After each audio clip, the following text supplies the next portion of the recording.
2 दिवसापूर्वी मुंबईतील विलेपार्ले या ठिकाणी पार्श्वनाथ जैन मंदिर हे पाडण्यात आलं। खरं तर ही कारवाई केली मुंबई महानगरपालिकेने आणि ज्या अधिकाऱ्यांनी ही कारवाई केली त्या अधिकाऱ्यांना मुंबई महानगरपालिकेने निलंबित केलंय। मात्र जैन मंदिर पडल्यामुळे राज्यातील सर्व समाज हा संतप्त झालाय।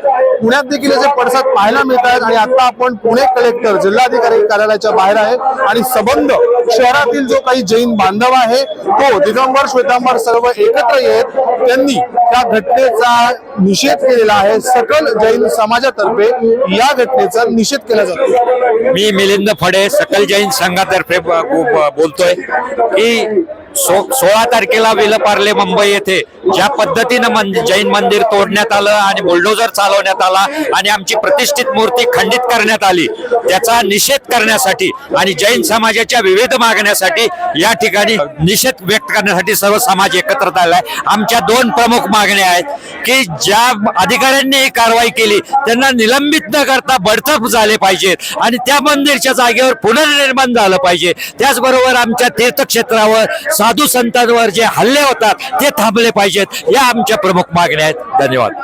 खरं तर याचा आशय बघितला तर मंदिर वही बनाएंगे आस्था नहीं मिटाएंगे अशा काही देखील मागण्या आहेत। आणि जर दुसऱ्या बाजूला पाहिलं तर जैन धर्मीय साधू साध्वी संत विहार पदभ्रमण करताना त्यांना राज्य सरकारकडून संपूर्ण वेळ जे आहे ते संरक्षण देण्यात यावं। आपण पाहत असतो शहरामध्ये जैन साधू साध्वी जात असतात, त्यांना कोणत्याही प्रकारचं संरक्षण नसतं, तर त्यांना संरक्षण देण्यात यावं। त्यांची जी धार्मिक स्थळं आहेत ती कायमपणे सुरक्षित राहावी अशी राज्य सरकारकडे त्यांनी मागणी केलेली आहे। आणि या घटनेचा तीव्र पडसाद देखील जे आहे आपल्याला पाहायला मिळतात। हम शांत है लेकिन कमजोर नहीं, धर्म का ये अपमान नहीं सहेगा, जैन समाज धर्म का स्थल सम्मान करो, जैन समाज का अपमान न करो अशा आशयाचे फलक घेऊन आज सगळा जैन समाज आज या ठिकाणी एकत्र येत विलेपार्ले मुंबईतील घटनेच्या घटनेचा निषेध करताना पाहायला मिळतोय।